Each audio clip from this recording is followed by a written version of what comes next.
안녕하세요. 행복지침이 선영입니다. 오늘은 코로나19 팬데믹에서 주식을 팔아야 할지 사야 할지 고민 많이 하실 거예요. 그러면 주식을 파는 게 나은지 사는 게 나은지에 대해서 말씀드리겠습니다. 구독과 좋아요는 저에게 힘이 됩니다. 500명을 향해서 가고 있습니다. 지금 석 달 되고 있는데요. 저는 1000명이 목표였는데 아직 이제 200명 정도 다 돼가고 있습니다. 제가 콘텐츠로 많이 보답을 해드리려고 정말 많이 노력하고 있거든요. 그래서 저를 믿고 따라오시면 부자 되실 수 있도록 도와드리도록 하겠습니다. 구독과 좋아요 부탁드립니다. 코로나19 시장 상황에 대해서 설명드리도록 하겠습니다.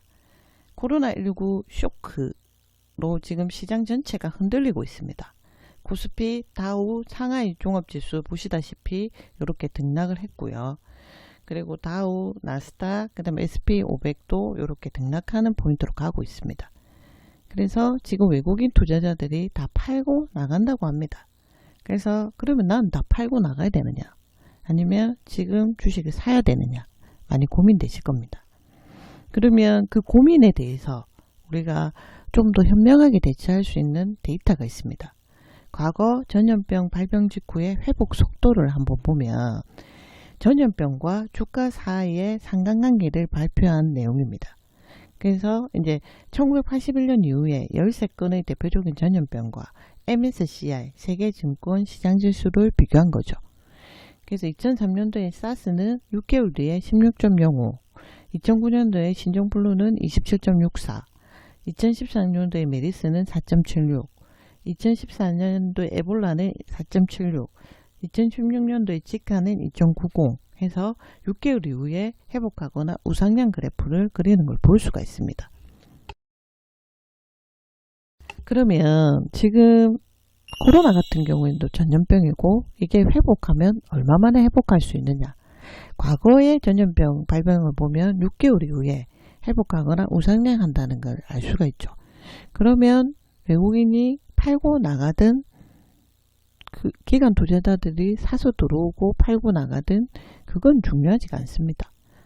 그래서 근데 이제 제가 볼 때는 지금은 주식을 사는 게 좋은 것 같아요. 왜냐하면 평소보다 싸죠.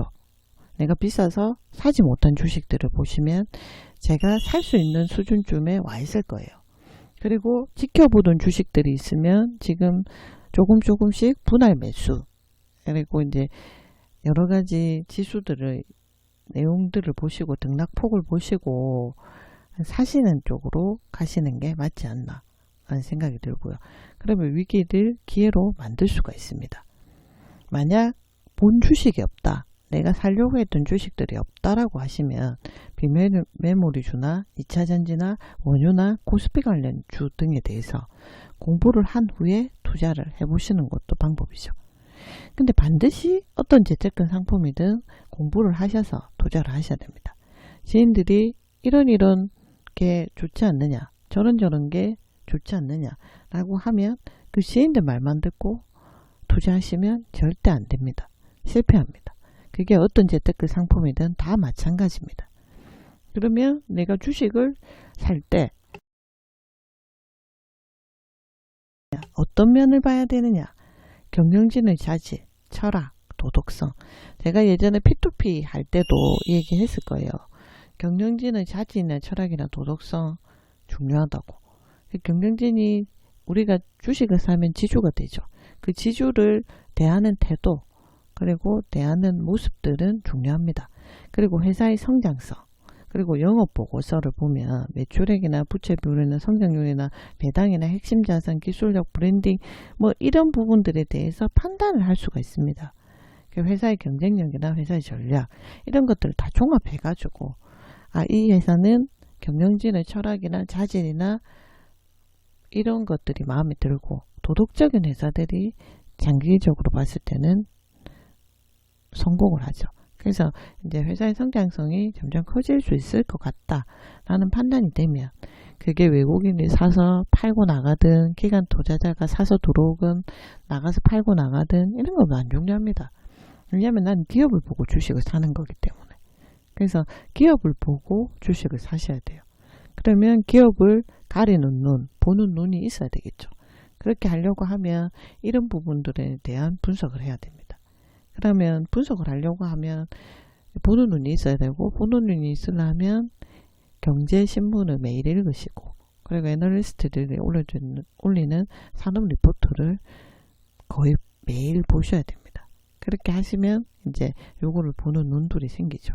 그럼 내가 기업에 대해서 이 기업은 앞으로 성장할 거라고 생각한다면 외국인 투자자나 기관 투자자들의 매수 매도는 중요하지 않아요. 그리고 그래프에서 내가 산 회사의 그 주식 주가가 어느 정도 떨어진다고 해서 그거를 손절매하고 나오거나 이런 어리석은 짓은 안 하겠죠. 왜냐하면 이 기업은 앞으로 성장 가능성이 있기 때문에 또 주가를 차고 올라갈 거기 때문에. 그래서 이제 요런 보는 관점들이 필요하고요. 그래서 주식을 볼 때는 여유자금, 내가 내일 당장 전세금을 줘야 되고, 내가 당장 내일 집을 사서 이사를 해야 되는데 그 돈을 주식 투자한다. 그런 분들은 안 되죠. 왜냐하면 여유자금으로 해야 됩니다. 여유자금, 월급의 5%에서 한 10% 정도 여유자금을 가지고 분산 투자.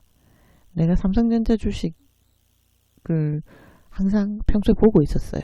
근데 이제 5만원 넘고 6만원 가까이 되니까 부담이 됐던 거죠.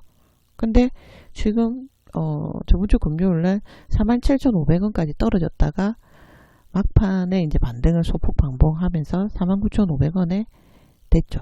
그러면 4만원대로 떨어졌던 게 아주 오래전에, 아주 오랜만에 4만원대로 떨어진 거죠.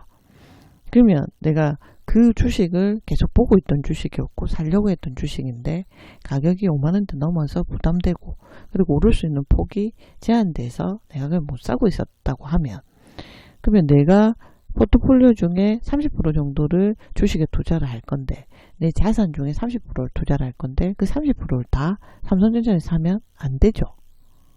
삼성전자뿐만 아니라 우리나라 주식, 그 다음 미국 주식, 그 다음에 인도, 베트남 주식, 이렇게 나라별로 주식을 분산해서 투자해도 되고요. 아니면 이제 여러 가지 종목들을 나누어서 분산 투자하는 거죠. 그리고 장기적으로 가져가야 됩니다.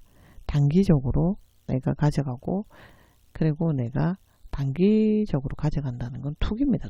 투자가 아니고, 제가 보기에는. 그렇기 때문에 10년, 20년, 30년.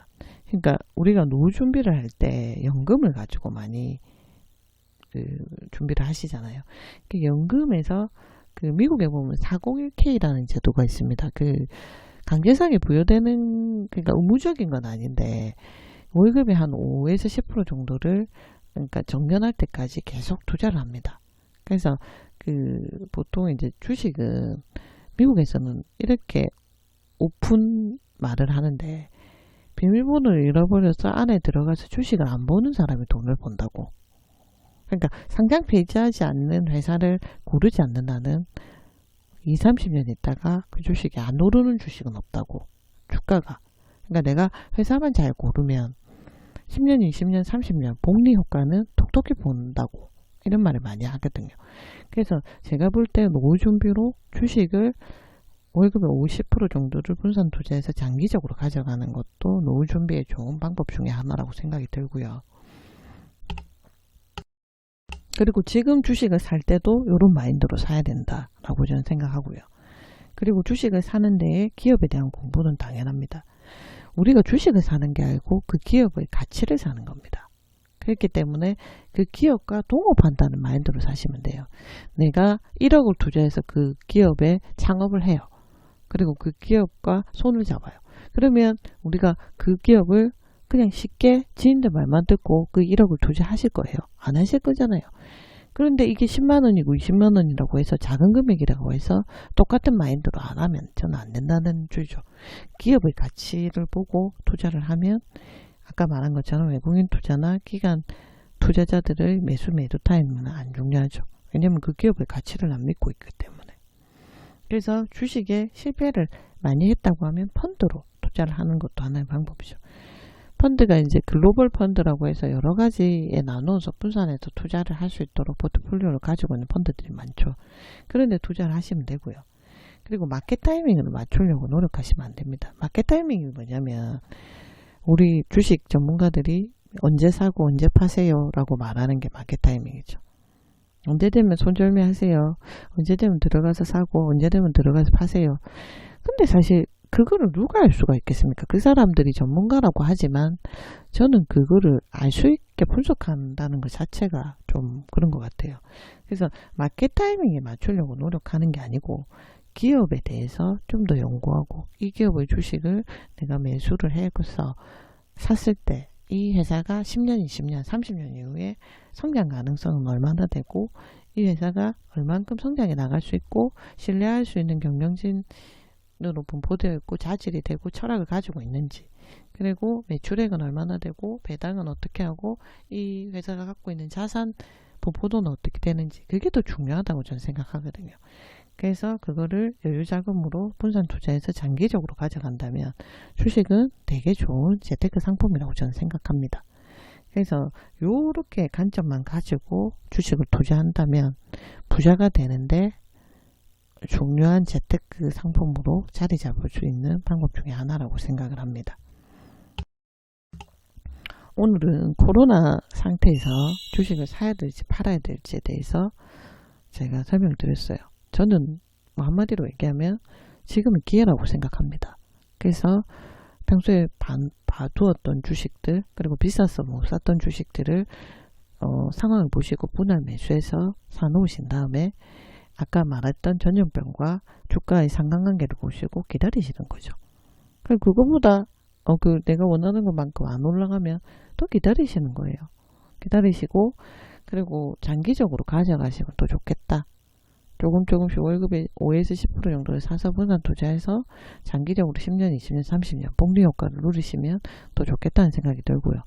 기업의 경영진의 자질이나 철학이나 기업의 성장성, 그 다음에 전략, 그리고 매출액, 배당률, 그리고 가지고 있는 자산 분포도 이런 것들을 종합해서 기업을 믿고 사신다면 그게 외국인 투자자가 사고 팔고 나가든 기관 투자가 사고 팔고 나가든 그래프에서 주가가 조금 떨어졌든 상관없습니다. 왜냐하면 난 그 기업을 믿기 때문에.